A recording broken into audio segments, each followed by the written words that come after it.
Sí, Seba, hay una mano levantada y así que te escucho. Sí, yo tengo una duda que me surgió a propósito de un examen de grado que hice ahora en la mañana, que es el del abril del 2013, que es sobre la procedencia de la responsabilidad extracontractual en esos casos en los que hubo un contrato. En este grado en particular te preguntan, así ¿Ya? específicamente, ¿dispone Raimundo de alguna opción para demandar los daños por la vía extracontractual en contra de Nicolás? Y este caso se trata de una persona que había celebrado una promesa de compraventa con su mujer, casada en sociedad conyugal, y que le dio a la mujer permiso para habitar la casa. Esta compraventa era nula, pero el tema es que después Raimundo y Nicolás celebran una compraventa, se inscribe la propiedad a nombre de Raimundo y él se quiere ir a vivir a la casa, pero se encuentra con la mujer del vendedor.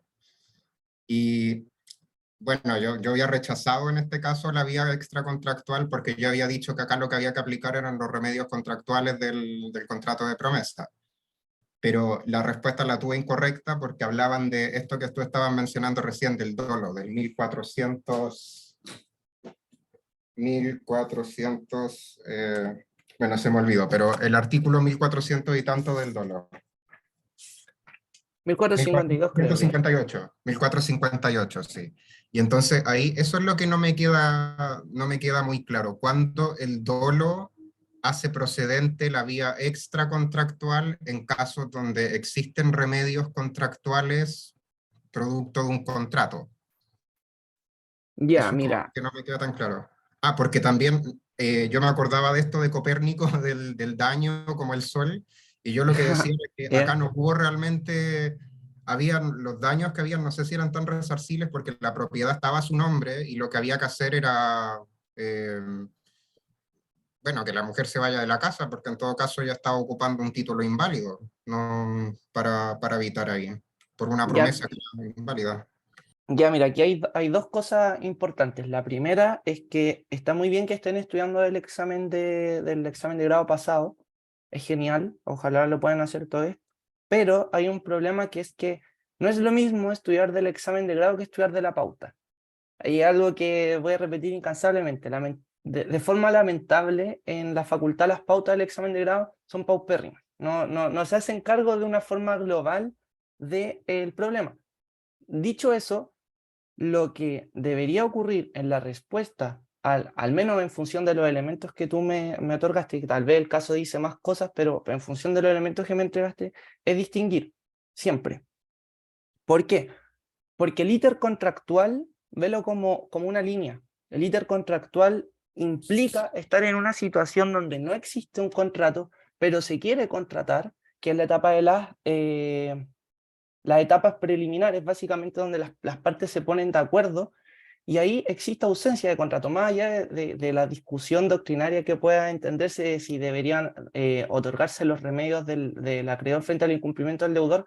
Lo que hay ahí, de una forma estricta, hay ausencia de contrato. Y una vez que existe un cumplimiento, también se puede discutir o no, pero también hay ausencia de contrato. O sea, el contrato en sí tiene una vida dentro de este camino llamado intercontractual. Entonces, esa sería la primera distinción. Y situarnos en el momento, y con eso paso a la segunda parte, situarse en el momento exacto y distinguir si es que vamos a aplicar en un caso responsabilidad contractual o vamos a aplicar responsabilidad extracontractual. Dependiendo del momento en el que estemos, van a ser las posibilidades. ¿Por qué? Porque en este caso, perfectamente puede haber un cúmulo de responsabilidad. O sea, y va a existir de una forma recurrente. O sea, van a haber casos en los que por cumplimiento de un contrato, incumplimiento de un contrato, se, van a, se va a dar la posibilidad de mandar indemnización de perjuicios producto del dolo, como lo señala el 1558. A todo este contexto, el 1558 contiene una regla a propósito del contrato. Habla de incumplimiento todo el tiempo. No es una regla general a propósito del dolo como hipótesis distinta al incumplimiento contractual. En ese sentido, esa es una hipótesis. Si se dan los requisitos para demandar en sede contractual, lo hacemos. Listo. Y por otro lado, tenemos que hacernos cargo de si acaso en ese mismo problema podemos o no demandar de indemnización de perjuicios obviamente vamos a tener que, como demandante vamos a tener que hacernos cargo de cuál de las dos alternativas vamos a escoger, porque ahí habría un problema en función del requisito del daño, estaríamos solicitando la misma cosa dos veces, o sea, por un lado solicito la indemnización en sede contractual y en el otro la solicito por sede extracontractual, el mismo daño. Entonces, en ese sentido, uno como demandante tendría que darse cuenta de esa situación, preverla, poner un subsidio, otro, etcétera.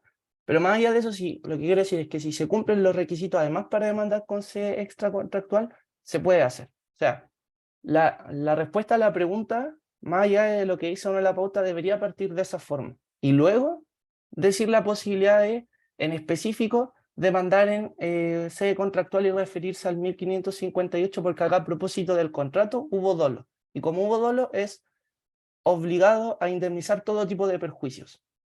Pero partir siempre de lo general a lo particular. No sé si responde un poco tu duda.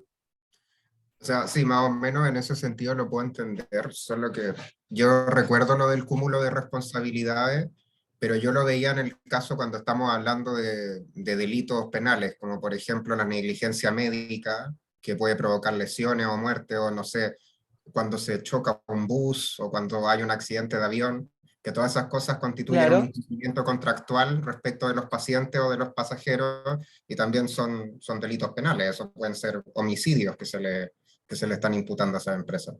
Pero en este caso, a mí como que no me hacía mucho sentido eso porque estamos hablando esto era una compraventa de un inmueble que se había inscrito y todo, era como que no me hacía mucho sentido aplicar la responsabilidad mira, extracontractual acá, hagamos porque el ni siguiente siquiera habían como ejercicio. perjuicio en el caso. Claro, mira, hagamos el siguiente ejercicio, o sea, Ya, a propósito de los requisitos de la responsabilidad extracontractual, no se menciona y no se va a mencionar en ningún manual como requisito la ausencia de un contrato.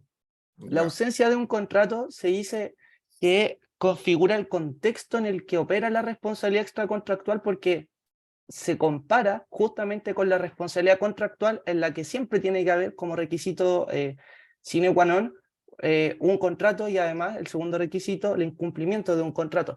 En cambio, la responsabilidad extracontractual puede operar perfectamente cuando hay un contrato como contexto en el que se desarrolla este daño. ¿Por qué? Porque lo importante y lo esencial de la responsabilidad extracontractual es, como dice Copérnico, el daño, el sol. Lo que importa es el centro, y el centro es el daño. A propósito de un incumplimiento, a propósito de un delito penal, a propósito de del incumplimiento de un deber marital, o lo que se tenga en mente, cualquier tipo de deber moral, lo que sea, pero mientras exista un daño y ese daño cumpla con además los propios requisitos del daño, que supere un cierto umbral, que exista como tal, que no haya sido indemnizado antes, etcétera. Si se cumplen esos requisitos, perfecto. Y va a haber cúmulo de responsabilidad, y volvemos al punto de, como demandante, cuál va a ser la estrategia que voy a adoptar frente a un caso así. Lo que haría yo en ese caso sería seguir las reglas de la responsabilidad contractual, pero por una cuestión simple, porque basta por la regla de la presunción de la culpa, que está expresa en el Código Civil. Yo no tengo que acreditar la negligencia, basta con acreditar el cumplimiento. O sea, la culpa se subsume, dicho de alguna forma, en el incumplimiento contractual. Entonces basta acreditar que no se cumplió con una obligación del contrato para tener dos requisitos satisfechos de una sola pincelada. En ese sentido, y solo por ese criterio, escogería una en vez de la otra, que básicamente es lo que hay que hacer en el examen de grado. O sea, decir las posibilidades, pero también decir cuál es la más oportuna. No sé si queda un poco más claro. sí, ahí me queda más claro. O sea, así como tips, si es que en el grado nos aparece algo así donde nos piden demandar por responsabilidad extracontractual, donde no parece muy procedente, igual hay que, sería procedente. Quizás no es lo mejor, pero habría que buscarle como la forma de justificarlo, por decirlo de una forma. Claro, o sea, siempre ver los requisitos de todo, Mm. ver los requisitos. Por eso yo hago tanto hincapié, hice una clase solo de requisitos, porque la única forma de saber si procede o no la responsabilidad extracontractual es con los requisitos. O sea, no siempre va a haber alguien muerto, no siempre va a haber alguien atropellado, o va a haber alguien fracturado, o no sé, el otro extremo. No siempre en el metro se va a correr una línea y va a ocasionar un accidente, y va a haber ese tipo de cúmulo de responsabilidad que uno puede mandar de forma contractual y extracontractual. Los casos son variados, los casos son cuestiones que aparecen en el mundo y el mundo es infinito de posibilidades, y en ese sentido, lo que no es infinito y lo que es nuestro criterio y tiene que ser su criterio también, es el hecho de los requisitos. Solo con los requisitos ustedes pueden despejar esto. Y ahora, ya con esto termino para avanzar con la clase, pero a propósito de los requisitos, es que, y perdón que esté tan rayado con Copérnico, pero piensen en el derecho civil como este tipo pensaba en el sol. Como todo son requisitos, todo, absolutamente todo. O sea, el derecho civil no son más que requisitos y clasificaciones de gente que no se pone de acuerdo. ¿En qué sentido? Ustedes cuando están en derechos reales, la única forma que tienen de saber, por ejemplo, si es procedente una acción de precario o si es procedente una acción de acción reivindicatoria, una acción posesoria, si es procedente cualquier tipo de acción, es en base a los requisitos. ¿Por qué? Porque los requisitos va a ser, ¿es dueño? No, no es dueño. Listo, se desecha una opción. ¿Es poseedor? Listo, se desecha una opción. ¿La posesión se arrebató de forma violenta? Listo, se desecha una opción. Todo en la vida jurídica son requisitos, al menos para estudiarlo para el examen de grado. Hay más que eso, pero con esto lo que quiero decir es que, como porfa sean estratégicos al momento de estudiar el examen, porque de verdad el derecho civil no es tan complicado. Solo hay que agarrarle como la mano. Y la mano básicamente sería de forma bloquear los requisitos. Así que por eso yo al menos estructuro todos los cursos en concepto requisito. Esa es la base. Y después vemos, si se fijan, vemos este tipo de cosas como quién puede demandar, cuáles son las clasificaciones, cómo se extingue. Pero eso viene a ser accesorio, o sea, en un examen de grado ustedes perfectamente pueden tener un 7 si solo se refieren a los conceptos y requisitos. Eventualmente, sí, va a depender de lo que te pidan, pero con eso ustedes superan un umbral de excelencia, diría yo, y solo con conceptos y requisitos. Así que eso. No sé si alguien más tiene dudas. Sección dudas.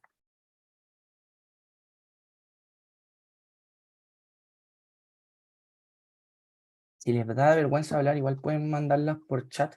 Está como la opción chat anónimo, así que no voy a decir su nombre y solo voy a leer las preguntas. Así que eso, cuenten con ello. Bueno, el daño. El daño, el que damos acá, habíamos visto que tenía una cierta forma de explicarlo. La primera forma era en función de los requisitos, que fue lo que estudiamos básicamente ayer, las categorías, y las categorías no son más que esto, distinguir entre daño patrimonial y daño extrapatrimonial. Entendido como el daño patrimonial, cualquier perjuicio o gravamen en la esfera patrimonial en cuanto a los activos y pasivos que ingresan o salen, o dejan de ingresar o dejan de salir de la esfera patrimonial. En cambio, y tiene que ver desde un punto de vista netamente económico, ya que el derecho civil en su esencia es un intercambio de bienes, y en el capitalismo también ha hecho lo suyo en función de facilitar este intercambio de bienes y darle un valor económico en moneda para hacerlo más transable a todo lo patrimonial. Así que hoy en día y en la actualidad el daño patrimonial se puede entender como un daño meramente económico, que es extremadamente sencillo cuantificarlo. Y por otro lado está el daño extrapatrimonial, que es cualquier afectación a una esfera distinta a la patrimonial. Por ejemplo, a mi afectación psicológica o a lo que me duele algo, lo que siento. En ese sentido hemos pasado desde una concepción extremadamente rigurosa del daño extrapatrimonial, entendido como el precio del dolor, para luego entenderlo de una forma mucho más amplia como cualquier perjuicio o afectación que te afecte de alguna forma y que no sea constitutiva de daño patrimonial. O sea, acá se va a entender una afectación al plan de vida, una afectación a tus ideales, una afectación a tu identidad, a tu exterioridad. Por ejemplo, no sé si me deforman la cara y yo me dedico a vender mi cara, ahí también va a haber un problema, y ese problema, el precio de cuánto para mí es importante, el tema de mi rostro, va a ser visto desde el punto de vista extrapatrimonial, o sea, no hay algo así como un mercado de caras en el que uno dijera el valor de mi cara cuesta 20 millones de pesos y ok, van a ser siempre los mismos 20 millones de pesos, como si, por ejemplo, ocurre cuando una persona deja de trabajar y deja de percibir ingresos, uno puede calcular de forma exacta cuánto es lo que deja de percibir y por lo tanto la idea del lucro cesante toma una cierta certeza que no la tienen los daños extrapatrimoniales. En función del daño extrapatrimonial, nosotros hablamos de ciertas discusiones relevantes que existen en el derecho. La primera discusión relevante a propósito es si las personas jurídicas pueden o no experimentar un daño moral. Y acá les doy la palabra. ¿Qué se les ocurre?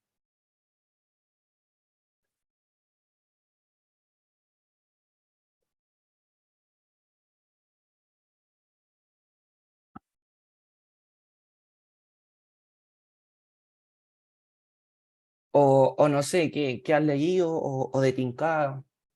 ¿Qué, qué autor se les viene a la mente o alguna idea? Para no hacerlo tan aburrido y no hablar siempre yo.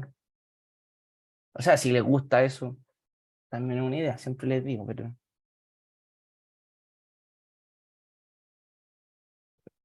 La pregunta era sobre las personas jurídicas. sí, el tópico relevante número 1, si se puede o no solicitar daño moral respecto a una persona jurídica. De lo que me acuerdo que leí, creo que se podía y se asociaba más como a la imagen que tenía una empresa o la persona jurídica. Ya, o sea, si el daño está asociado a la imagen o la fama, se acepta. ¿Y habrá algún otro requisito, tú misma Catalina o alguna otra persona, aparte de este?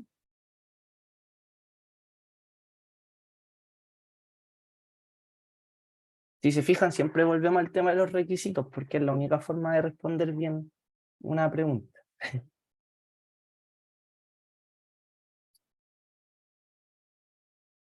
Bueno, el otro requisito es que tiene que ser realmente un perjuicio económico, o sea, tiene que existir como tal ese perjuicio. En ese sentido, puede o no entenderse como un requisito distinto a propósito del mismo requisito del daño, que básicamente dice exactamente lo mismo, pero claramente lo que dijo Catalina es completamente cierto. O sea, va a haber una parte de la doctrina que va a estar de acuerdo en que el daño moral va a poder ser solicitado por personas jurídicas siempre que se afecte la fama o la imagen, por ejemplo, de una empresa. O sea, por ejemplo, imagínense el caso de una funa, a ver, podría ser una funa al Burger King. Imagínense, el Burger King vende productos veganos, se supone, y los cocina en la misma parrilla donde cocina productos de carne, de animales. Entonces, en ese sentido podría darse, si no es una cadena totalmente distinta, el caso en el que te empiecen a vender hamburguesas de carne pensando que son veganas y hamburguesas veganas pensando que son de carne. Sería un tremendo problema. Uno podría hacer una funa, probablemente ya han existido ese tipo de funas, pero imagínense que aquí algo a escala, así, un nivel importante y Burger King deja de percibir los ingresos que tiene porque queda como una empresa totalmente desfigurada, poco creíble, poco confiable. Y en ese sentido, además, contexto, está McDonald's, entonces McDonald's en ese sentido tiene una fama incrementada en función de esta funa Burger King.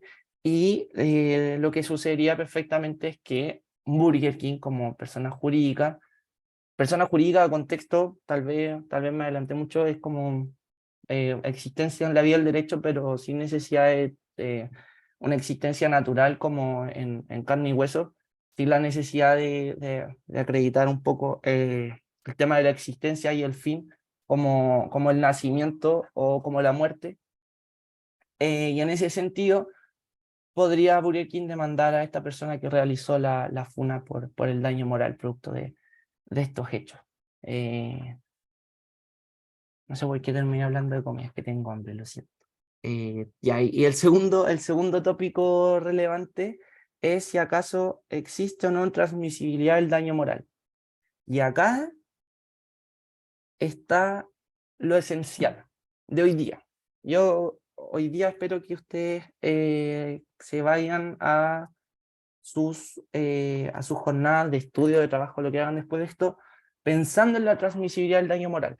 En responsabilidad extracontractual sucede que una de los grandes problemas que tenemos hoy en día es ver si efectivamente el daño moral es o no transmisible. No sé si alguien se acuerda un poco de esta discusión.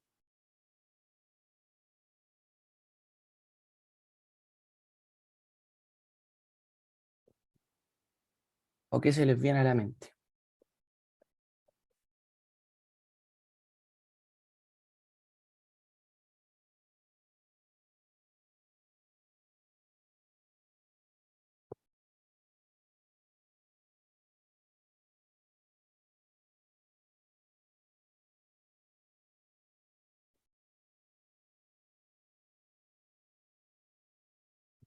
Ya bueno, les voy a soplar un poco.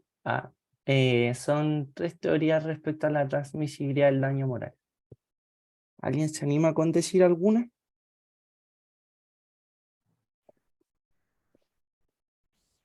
Hay una teoría que dice que sí sería transmisible porque si bien el daño moral, el daño en sí es personalísimo, ya que existe dentro del fuero interno de la persona, la acción para pedir el daño moral es de carácter patrimonial.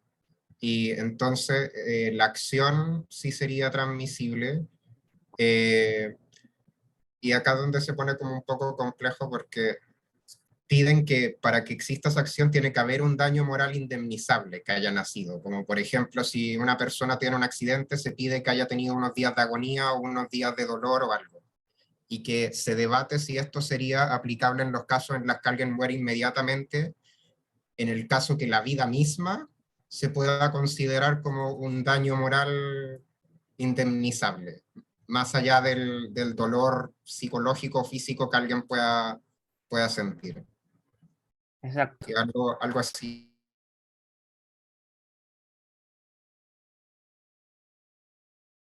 Y lo que nos mencionó el compañero está en función de una de las teorías. No sé si ustedes pueden ver lo que acabo de escribir. Sí. Ya, sí, no, depende. En ese sentido, las teorías son 3. La que nos dijo el compañero es sí.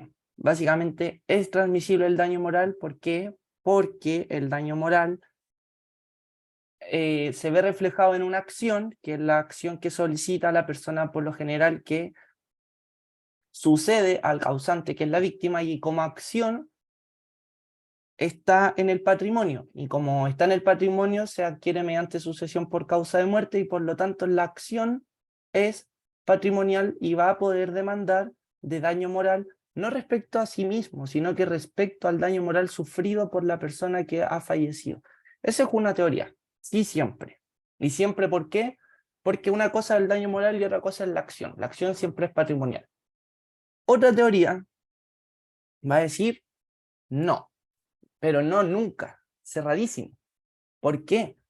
Porque el daño moral es totalmente personalísimo y se entiende y debe entenderse el daño moral como un correlato de la acción. Por lo tanto, quien sufre este daño moral es quien tiene la acción. En cierta parte de esta teoría sufre un poco de miopía, como que no ve mucho más allá las consecuencias de esto, sino que dice como, ok, en el momento falleció alguien, y esa persona tenía derecho a demandar por el daño moral sufrido, pero ese derecho surge de que el daño moral fue personalísimo. Él mismo lo sufrió, no otra persona. O sea, si la otra persona quiere demandar, que lo haga en base a su propio daño, ¿cierto? Como por ejemplo va a suceder en la siguiente diapositiva, lo vamos a explicar mejor, cómo va a suceder en la distinción de víctimas por rebote o víctimas directas. Y una tercera alternativa está en básicamente decir sí y no. O sea, toma lo mejor de las 2 teorías. A mí me parece esta la más oportuna, la más sensata. ¿En qué sentido? en que va a entender que el daño moral efectivamente es personalísimo. Parte diciendo eso, parte diciendo, oye, yo estoy de acuerdo, o sea, el daño moral lo sufrió la víctima y la víctima falleció. Pero cuestión distinta es la acción. Y además va a haber que distinguir. ¿Por qué? Porque van a haber casos en que esa acción patrimonial va a ingresar al patrimonio de la víctima directa, que es el causante, la persona que fallece, y otros casos en los que esa acción no va a ingresar al patrimonio del causante o de la víctima directa. ¿Y cuándo se ingresa? Ingresa cuando la persona no tiene una muerte instantánea. O sea, cuando la persona, por ejemplo, sufre el daño y tiene al menos un segundo de vida, de vida entre comillas, y ese segundo habilita el derecho para que ese daño se transforme en la posibilidad de accionar responsabilidad extracontractual, y como ingresa a su patrimonio, ahí sí va a poder ser transmisible este daño moral. En cambio, la posibilidad de demandar daño moral. En cambio, cuando existe una muerte inmediata, por ejemplo, bueno, existen muchas muertes inmediatas, pero no sé, alguien que lo atropellan y fallece al tiro, al tiro. En ese caso, no va a existir la posibilidad de que se transmita el daño moral, porque el daño moral como tal no alcanzó, o sea, sucedió, pero la acción no alcanzó a ingresar a su patrimonio. O sea, nadie va a decir que la persona sufrió. Sí, la persona básicamente la explotaron, no tuvo la posibilidad siquiera de que su acción ingresara como tal al patrimonio. Y en ese sentido es que existen estas tres grandes teorías. No sé si estamos bien con esto, se requiere una nueva explicación.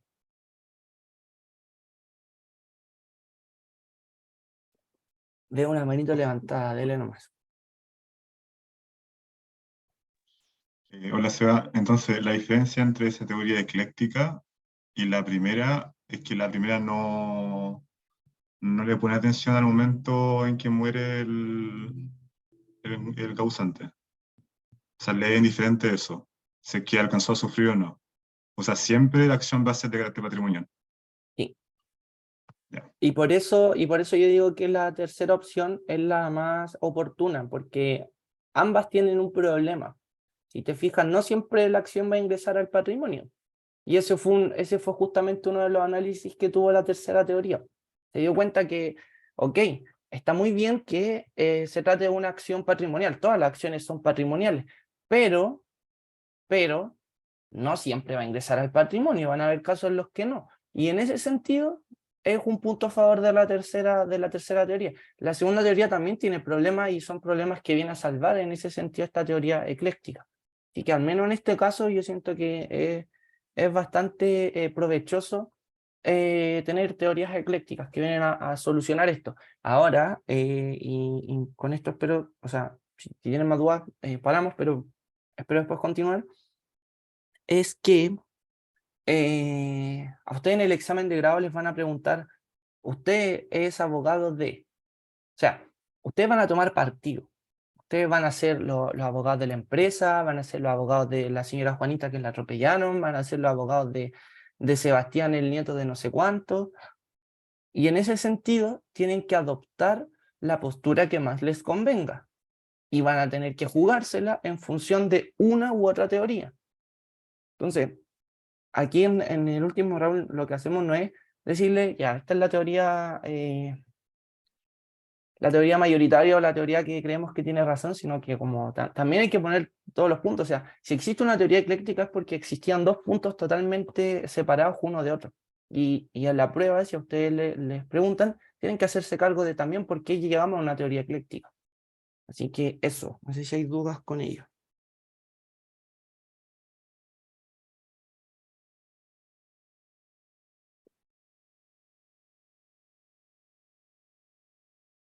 Bien, vamos a continuar. Respecto al daño, además existe un problema que es un problema de evaluación de perjuicios. El problema de la evaluación de perjuicios es tal solo en el daño extrapatrimonial. ¿Por qué? Porque la forma en la que ustedes como demandantes o demandados tienen que, o jueces, tienen que evaluar los perjuicios, tienen que hacerlo mediante una cierta metodología. ¿Qué metodología? Cuando ustedes tienen un daño emergente, ustedes comparan dos situaciones patrimoniales. Comparan la situación A y comparan la situación B en un espacio de tiempo. Comparan, por ejemplo, volviendo al caso que había dado ayer respecto a que me disparaban por la espalda y tenía que efectuarme una operación de 5 millones de pesos. Yo tengo que comparar si efectivamente hubo ese desembolso económico. Y para saberlo simplemente voy a comparar cómo estaba antes de realizar ese procedimiento y cómo estaba después de realizar ese procedimiento en términos patrimoniales. Respecto al lucro cesante, lo que se hace es ver qué tan cierto era que efectivamente iba a tener una ganancia y tenía el derecho legítimamente a esperarla. O sea, voy a tener que analizar dos cosas. Si estaba en condiciones legítimamente de adquirir algo, por ejemplo, eso se podría ver con un contrato de trabajo. En el caso del taxista, sería básicamente adjuntando lo que él boletea o de alguna forma tratar de comprobar cuánto es lo que él gana. Y en segundo lugar, ver el criterio económico. O sea, una cosa es lo que él tenía derecho legítimamente a adquirir, a ganar, a ingresar en su patrimonio, y otra es cuantificar efectivamente cuánto era. O sea, si el taxista dice que ganaba, o sea, que pierde por lucro cesante 10 millones de pesos, eso no calza. O sea, aunque el taxista sea de estos que van al aeropuerto y te cobran como 100 lucas, aún así no alcanza a hacer ese patrimonio. Entonces, en ese sentido, hay que analizar esas dos situaciones a propósito de la evaluación de perjuicios en el daño, en el lucro cesante. Y en el daño moral existe total discreción. Total discreción. Pero, a propósito de la total discreción para evaluar un perjuicio, es que se han creado por diferentes universidades y con convenios con la Corte Suprema, la Corte de Apelaciones, en general el Poder Judicial, ciertos criterios, ciertas guías, ciertos estándares para tener de referencia cómo solicitar una evaluación de perjuicio. Entonces, por ejemplo, cuando la senadora Campillay acá dice que va a demandar 2.000 millones de indemnización, no es porque ella estaba conversando, tomándose una taza de té y dijo, no, voy a demandar 2.000 millones de pesos, como lo hizo siguiendo una tabla, como hay ciertos casos y hay ciertos montos de referencia, obviamente, pero hay, y con esto termino, con esto hay una metodología para llegar a cuánto es efectivamente el monto de los perjuicios. Cuando ustedes en un caso, por ejemplo, les dicen, la empresa, producto del incumplimiento, va a demandar 100 millones de pesos por perjuicio, pero no, y dice por perjuicio de daño moral. Estoy en sede extracontractual, pero para estos efectos da lo mismo si se evalúa en sede contractual o extracontractual el daño moral. Y la forma en la que van a llegar a ese monto no se la dicen en el caso. Y no se la van a decir porque usted, el cliente, va a llegar y va a decir, quiero demandar 200 millones de pesos. Y ustedes van a tener que ver efectivamente si eso se ajusta o no a la tabla. Y esa es la forma de evaluar los perjuicios. Y ahora ya dándole forma a lo que hemos estado hablando. Bueno, a todo esto, ¿existen dudas?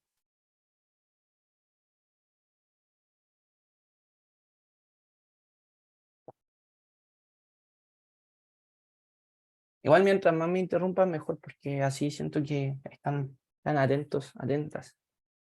Y se hace más dinámica la clase.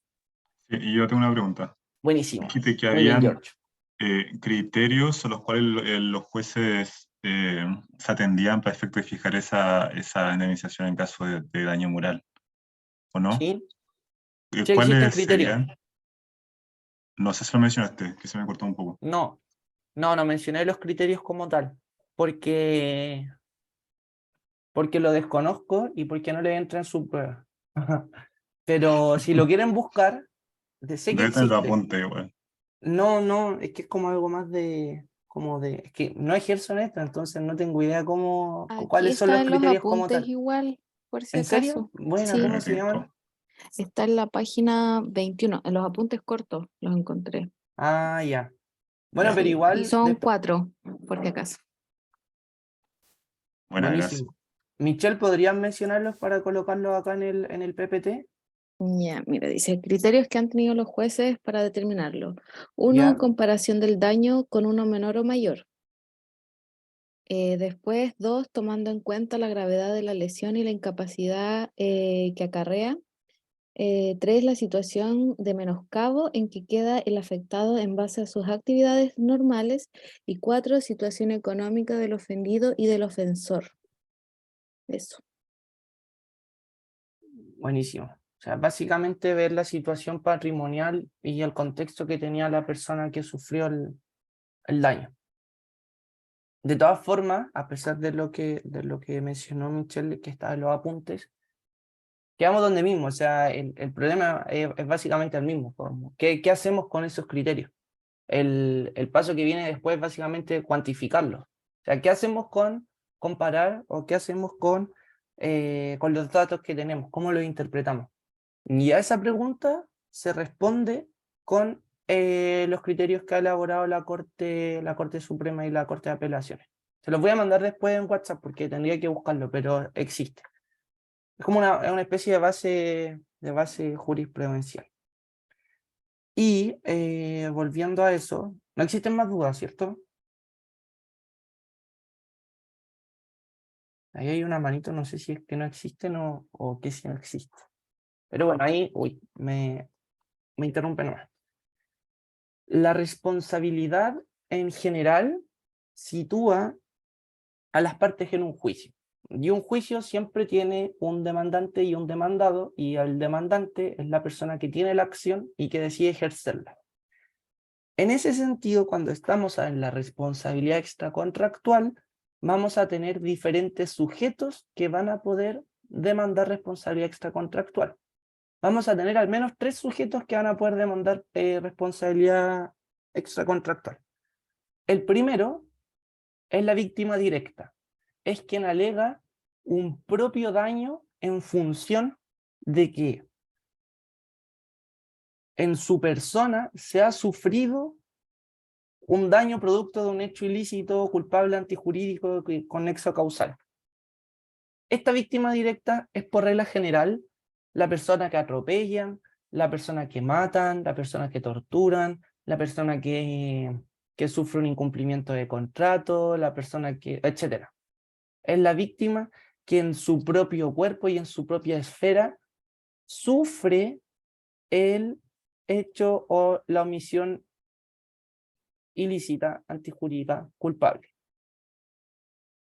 Pero además existe algo que se llama víctimas por rebote o víctimas por repercusión, que es básicamente que existiendo una persona que sufre en su propia persona, en su propia esfera individual, el hecho y a este hecho le causa, o hecho u omisión, le causa un daño, existiendo esa persona, hay alguien como referencia, con cierto vínculo, con cierto parentesco, al que le afecta dicho daño. ¿Se entiende?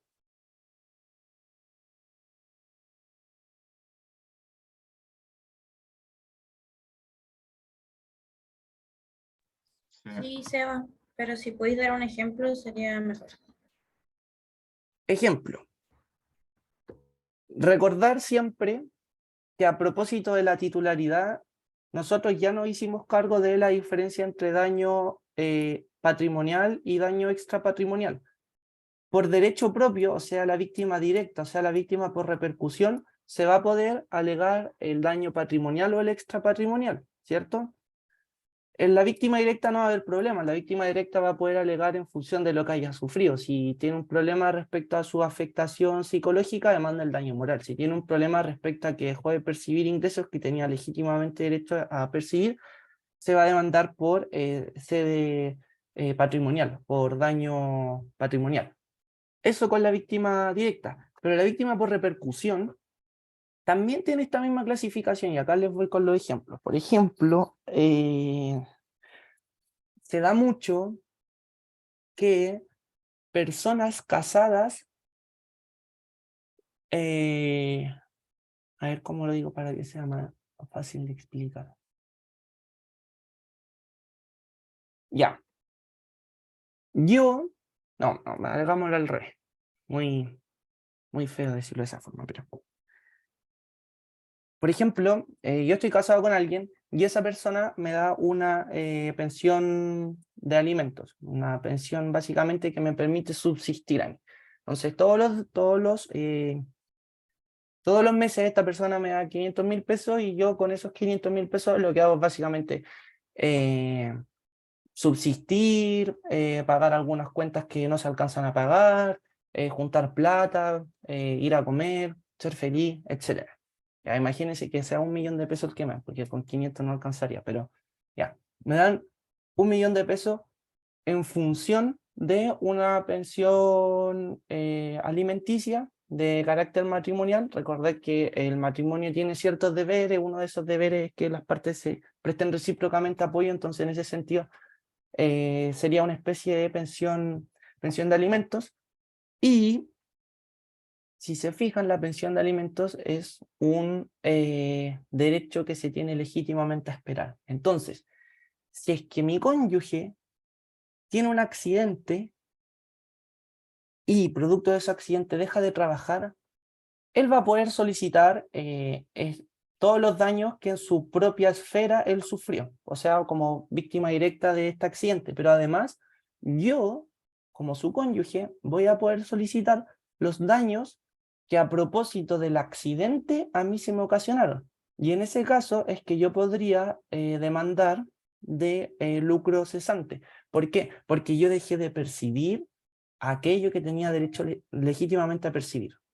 O, por ejemplo, otro caso, a mi cónyuge nuevamente le ocurre algo y yo tengo que realizar ciertas maniobras en mis empresas para justamente hacer sobrevivir el negocio familiar. O sea, yo desembolso un dinero a propósito de que a otra persona le pasó algo. ¿Por qué? Porque va a estar ausente en el trabajo. Y ese desembolso económico va a configurar un daño emergente y como tal va a ser la víctima por repercusión la que va a demandar al hechor o actor o autor de este hecho ilícito por daño emergente. Esos son dos ejemplos. No sé si queda un poco más claro ahí.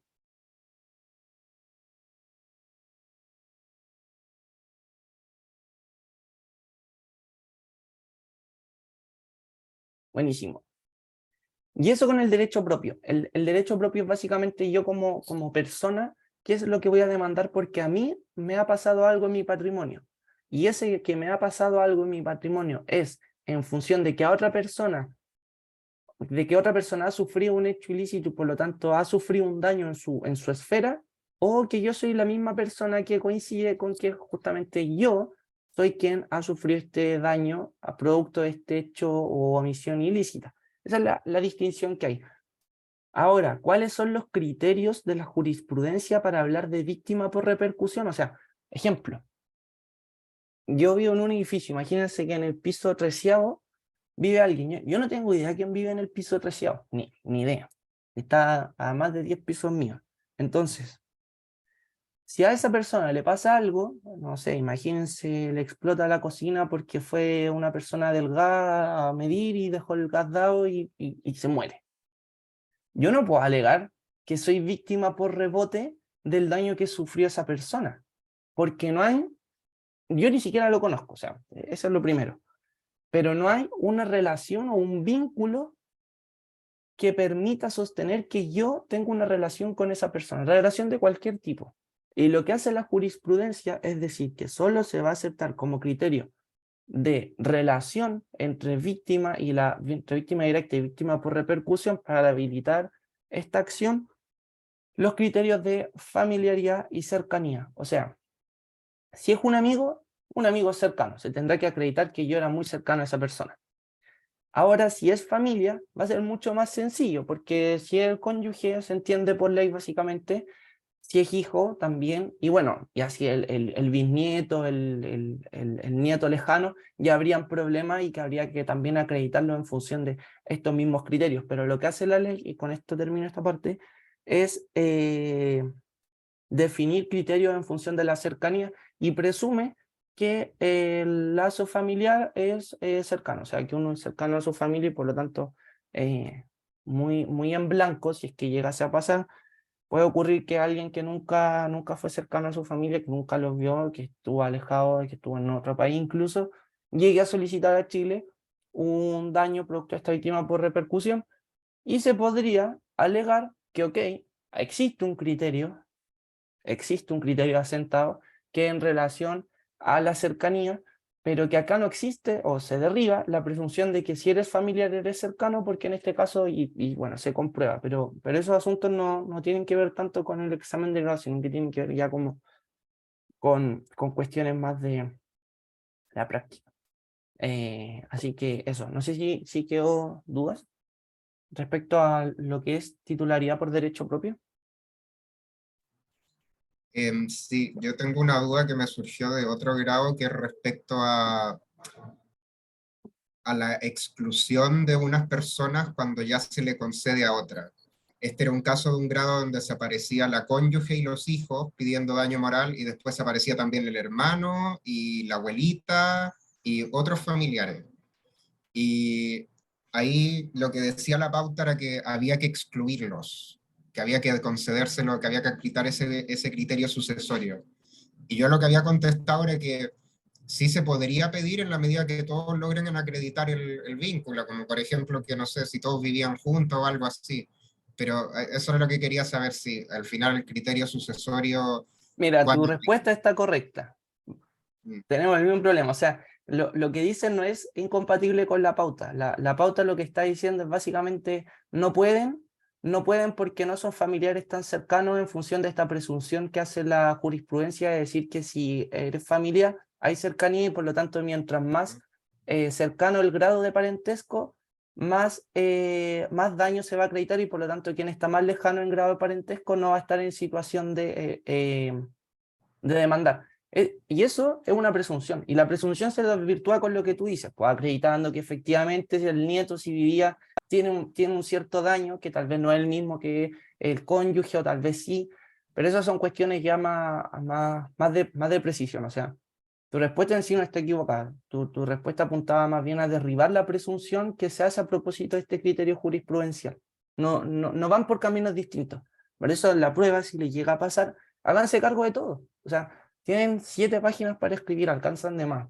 Y de hecho, nadie ocupa las 7 páginas, siempre quedan como 3 páginas en blanco, siempre. Entonces, háganse cargo de eso, no les va a costar nada. Una línea, básicamente sí que la jurisprudencia asume que existe un criterio de cercanía y la cercanía está relacionada con el grado de parentesco, pero en este caso podría haber una hipótesis en la que esa presunción se derribe, puesto que, o sea, 2 líneas, y tienen la respuesta correcta.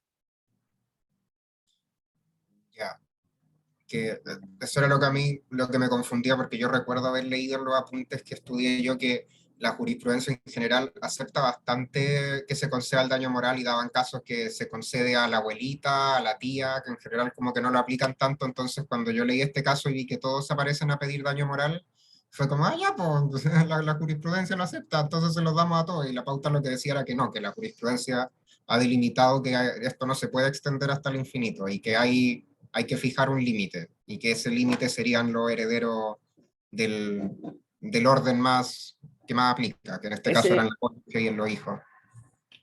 ese límite no está en la ley, entonces lo que se hace ahí es que en el juicio la persona a la que no le conviene que te demanden 5 personas, sino que ojalá la menor cantidad, 1 o 2, básicamente va a alegar en función de ese criterio y decir, oiga, como señoría, si no me mueve, como básicamente aquí lo que hay es una actitud, no sé, negligente contra mi patrimonio, me quieren empobrecer, y si el daño solo se efectúa respecto a una persona, no tiene sentido, no sé, pero es una cuestión más de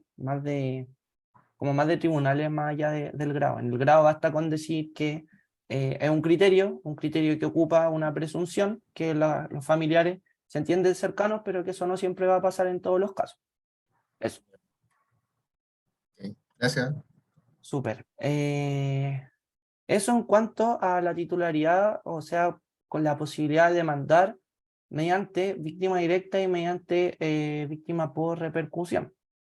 En el examen de grado lo que tienen que hacer es distinguir quién demanda y a título de qué, y qué daños. Siempre, siempre, siempre, siempre. Por ejemplo, tienen que poner, Sebastián demanda daño moral producto de la afectación psicológica que le provocó esta situación, dado que es víctima directa del hecho ilícito, culpable, antijurídico, bla, bla, bla, bla. Esa es la forma correcta de decirlo. O si lo decimos de otra forma, Sebastián demanda por derecho propio ser víctima por repercusión, dado que tiene un grado de parentesco con la víctima directa que ha sufrido tal daño producto de este hecho ilícito, culpable, antijurídico, doloso o culposo. O sea, siempre háganse cargo, yo por eso aquí me detengo, siempre háganse cargo de quién es el titular de la acción y qué es lo que está solicitando. Porque una persona puede solicitar daño moral, lucro cesante, daño emergente, puede solicitar ser víctima directa, víctima por repercusión o incluso por derecho derivado. Y acá se pone más entretenido el asunto. Existe una tercera opción en la que las personas pueden demandar responsabilidad extracontractual, que es por derecho derivado. Y no es más que el problema de la transmisibilidad. Cuando existe daño patrimonial, la acción siempre se transmite porque ingresa al patrimonio de la víctima y si la víctima fallece, quienes van a estar habilitados en función de que del principio de continuación del causante de 1096 del Código Civil son los herederos. Y en ese sentido van a poder solicitar el daño patrimonial. Pero ellos no van a decir, vengo en este acto a demandar a tal persona por yo haber sufrido el daño, sino que ellos van a decir, yo, representante del causante, o no sé, diría algo así como Sebastián Díaz, el heredero o sucesor, etcétera, de el causante en el hecho tanto, tanto, tanto, vengo a, no sé, demandar responsabilidad extracontractual producto del hecho que sufrió el causante. O sea, lo que demandan no es el hecho propio, ellos no están demandando que fueron víctimas por repercusión, no están diciendo que ellos tienen un daño producto de que su familiar falleció. Ellos están diciendo, yo estoy ejerciendo la acción que no ejerció la víctima. Yo estoy representando de cierto modo sus intereses, aunque no son intereses porque está fallecido, pero una forma de decirlo. O sea, ellos están ejerciendo la acción que no alcanzó a ejercer el causante. O sea, ellos lo que están haciendo, y ya para ir terminando con esta conclusión, es, como la víctima directa no existe, porque no tiene la posibilidad, porque está fallecida, es que solicitan este derecho como derecho derivado. Entonces ellos reclaman el daño directo que sufrió la víctima en función de que son sucesores por causa de muerte. Y ahí recordar que existen órdenes sucesorios, el primer orden son los hijos, los cónyuges, segundo orden también, bueno, en general no tiene sentido tener una clase sucesoria ahora, pero van a ser sucesores por causa de muerte los que el orden sucesorio aplique, o sea, desde cónyuge e hijo hasta los demás colaterales, todos los ascendentes, los descendientes, el fisco en el último caso. Y eso en relación al daño patrimonial, pero recordad que también existe el daño extrapatrimonial y por lo tanto estas personas, estas sucesoras del causante o los herederos de la persona que ha fallecido, también pueden solicitar el daño moral que sufrió el propio causante. Y en ese sentido es que este punto, el punto 2, se relaciona con la discusión que acabamos de tener hace unos minutos en función a la transmisibilidad del daño moral. O sea, y aquí cruzamos materia. La titularidad de la acción de responsabilidad extracontractual cuando se alega el derecho derivado tiene un problema en relación a la transmisibilidad del daño moral. O sea, ustedes lo pueden estudiar de forma separada, como lo hicimos ahora, o lo pueden estudiar también como a propósito de la titularidad, o sea, a propósito de los sujetos que tienen la calidad de demandante y que tienen la acción en su patrimonio, es que aquí se hace una distinción. Se hace una distinción en función de si es daño patrimonial o daño extrapatrimonial, y aquí vamos a tener de nuevo las tesis de si se transmite siempre, no se transmite nunca, o de transmisibilidad mitigada. ¿Hay dudas con eso?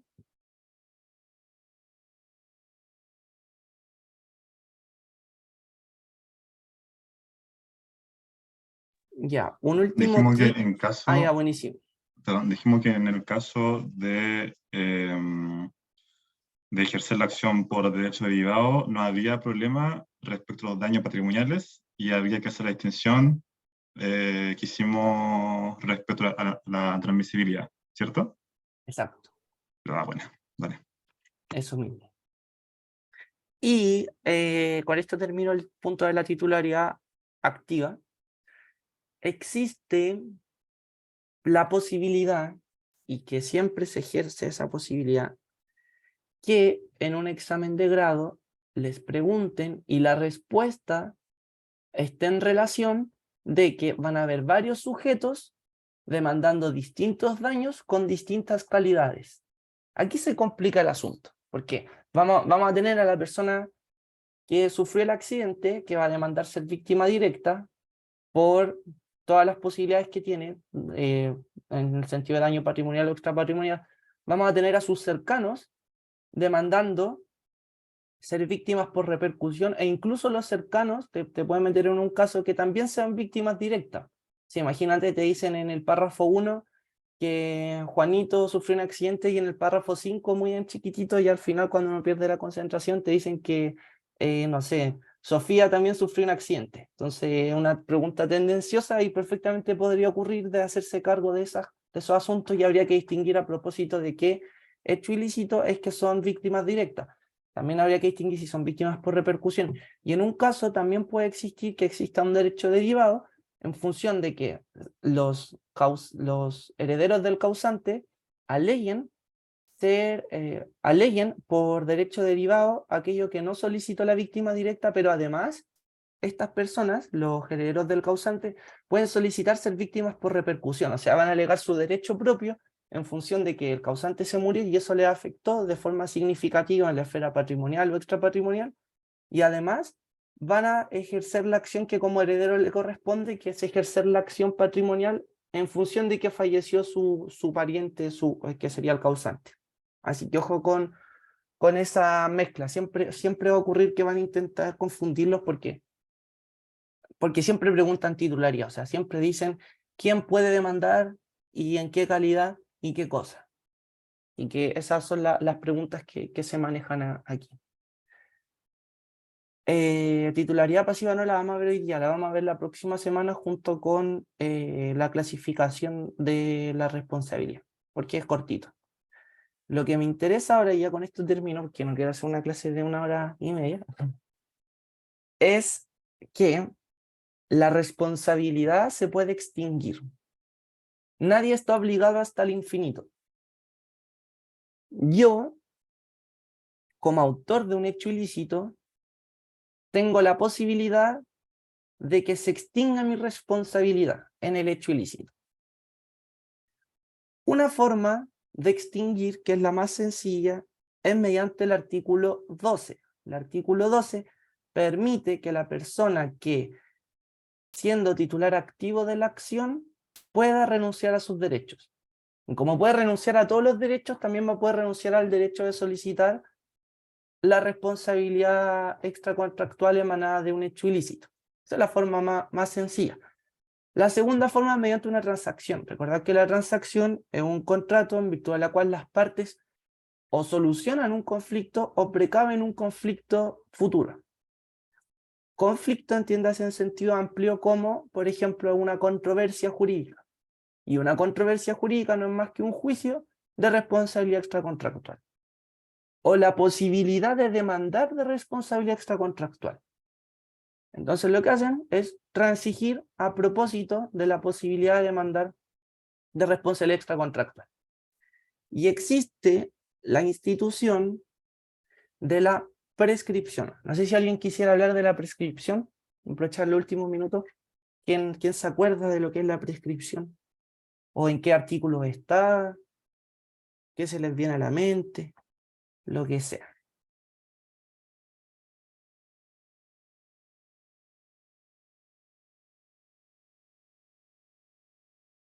Así en palabras súper básicas, es un modo de extinguir acciones y derechos ajenos por no haberlo ejercido dentro de un tiempo.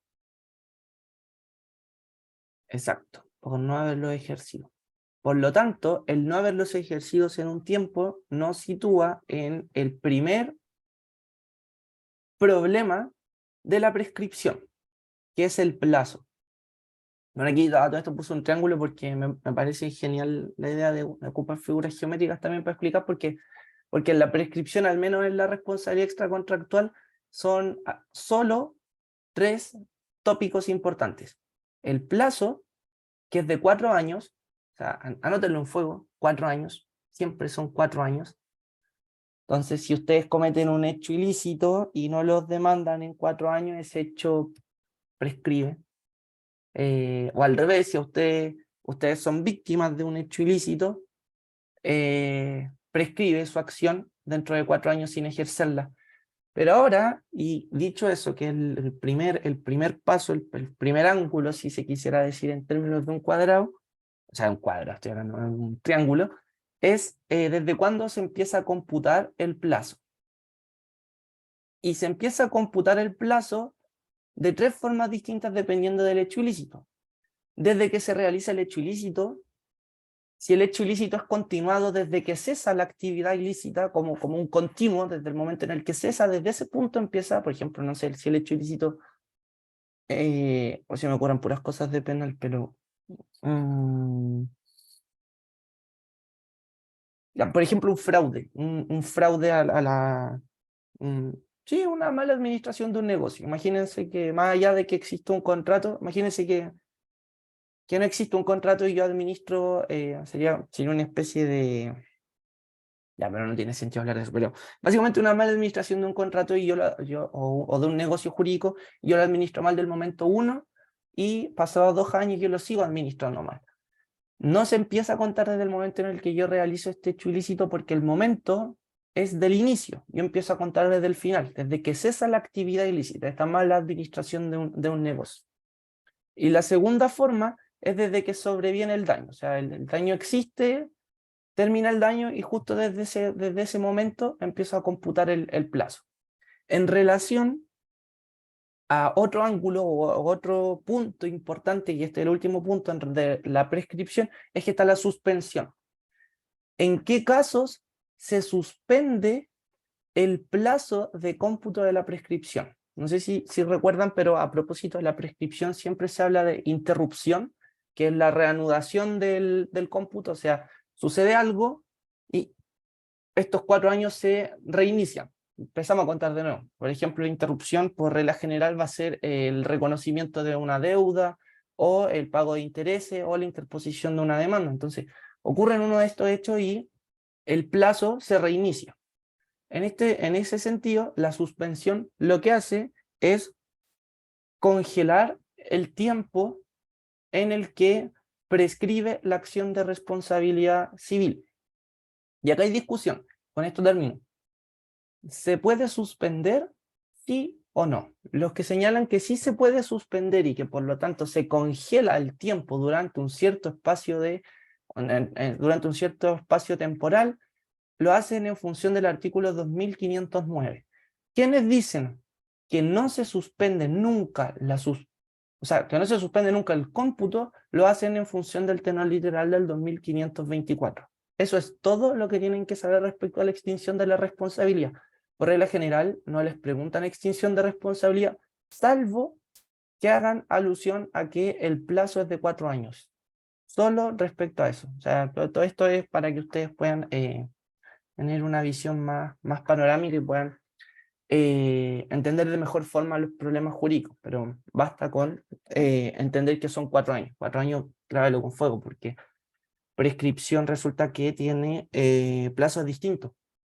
Prescripción adquisitiva, por ejemplo, son 5 y 10, y prescripción extintiva son 3 y 5, con 2 años que subsiste como acción ordinaria. Entonces, ahí los plazos son distintos. Cada acción también va a tener plazo diferente en función de si una acción que emana de un contrato. Así que también van a haber acciones de corto plazo de prescripción. Entonces, el hecho de la prescripción, siempre ténganlo a mano, revísenlo harto, porque se pregunta en función de los plazos principalmente. Así que eso, no sé si tienen dudas, consultas, críticas. Si no, terminamos. Esto es una duda que no tiene tanto que ver con materia, pero me quedó dando mucha vuelta eso que dijiste, que las pautas son paupérrimas, porque a mí ahora creo que he hecho todos los grados que han habido en UDP, como excepto 5, y me ha pasado mucho, que de repente hay respuestas que yo doy que me esmero caleta y las argumento súper bien y veo que las tengo malas, y no me consta que las tenga malas. Y me ha pasado, de hecho, en 2 ocasiones que de picado busqué en Google mi respuesta y caché que la Corte Suprema está de acuerdo conmigo. Entonces lo que quería saber era si al momento de corregir los profes igual tienen esto presente y te pueden dar puntaje aunque no sea completo por contestar algo si lo argumentaste bien, o si hay que jugárselo por la recorrección. Pero a mí ya me ha pasado que yo contesto cosas que según la pauta están malas y viendo Corte Suprema y materia y todo, yo creo que tengo un punto. Y estoy argumentando bien. Mi consejo es que escriban de la forma más correcta posible, o sea, que tengan un discurso argumentativo serio, consistente, que vayan de lo general a lo particular, que si le preguntan por A respondan A, y si ven que para responder A es necesario referirse a algunas cosas, bueno, también hablen de B y C, pero entendiendo que A es el centro de la pregunta. Dicho eso, una vez que tú des el examen de grado y notas que la pauta no contiene lo que tú dijiste, y tú crees que lo que tú dijiste está correcto, recorrección. O sea, yo mandé a recorrección y me subieron 3 décimas porque me pasó exactamente lo mismo que tú estás diciendo. O sea, la pauta decía A, y solo por no decir una frase exacta de un artículo o una forma de describir un problema jurídico, pero estábamos hablando de exactamente lo mismo, solo que en otros términos, y en términos también legales, solo que con otra explicación jurídica, se me descontó puntaje. Entonces, en ese sentido, no le tengan miedo a las recorrecciones. Las recorrecciones en civil al menos siempre son favorables. Es un cacho porque se demoran mucho, se demoran como un mes más o menos en responderte, pero si ustedes sienten que la respuesta la tienen buena, solo háganlo. Y habría que argumentar con todo esto, con Corte Suprema, con todo, onda, documentar no desde la pauta, sino que argumentar la pauta está equivocada, yo sí tengo un punto. Eso se admite. O sea, más que hablar de la Corte Suprema o de los apuntes, lo que hay que Claro. hacer es decir que tu respuesta se ajusta a la pauta, porque la Ah, pauta puede estar equivocada o puede ser mala, pero es la pauta. O sea, si tenemos una opción, no es alegándole al profesor que realizó la pauta que su pauta es mala, sino que lo que podemos hacer es que decir que la persona que nos corrigió no siguió la pauta. Porque para eso es la ya, recorrección. La recorrección tiene solo como sentido tener la pauta como referencia. Por eso, pero ese ya es un problema que no sé, nos podemos organizar como egresados y hacer una manifestación en relación a que hacen mal las pautas, pero no es un problema de recorrección. A ustedes lo que van a alegar en la recorrección es solo que la pauta dice A y ustedes dijeron A también, y la pauta, en función de la pauta, deberían tener 2 puntos y no 1.5. No que la pauta está mala. Ese asunto no se ve en la recorrección. ya. Es que no quiero seguir alargando esto, pero lo que me pasó en particular era un caso que interpusieron una acción redivitoria y la pauta decía que había que aceptarla. Y yo dije que no había que aceptarla porque esto era un caso de unos computadores que no prendían. Y la pauta decía que la actora, debido a su profesión, no debería saber eso. Y yo lo que estaba argumentando es que uno no tiene que ser informático para darse cuenta que un computador que no prende está mal. Y que esa es una debida diligencia mínima que cualquier persona podría hacer. Y que ella no tuvo la debida diligencia. Ahora lo estoy explicando someramente, pero yo me di la lata de argumentar específicamente porque ella Claro. sí está en condiciones de darse cuenta de eso. No la rechacé así arbitrariamente. Yo me preocupé de especificar muy bien que esta mujer sí estaba capacitada para darse cuenta de estos vicios.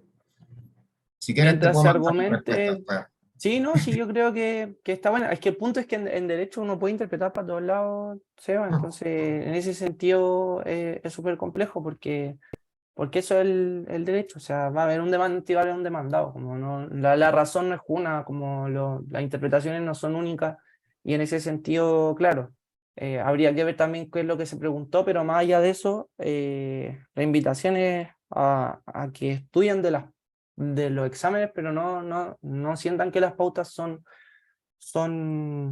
letra viva, o sea, para nada. Las pautas no hacen nada más que decir por dónde va la respuesta. O sea, si tú avanzas más que la pauta, genial. Así que eso, Gracias. que estén bien, cuídense, sigan estudiando, estudien prescripción, estudien reales, ya. No, pero van bien, ya queda todavía tiempo. Adiós. Chao, gracias. Chao, gracias. Chao, gracias.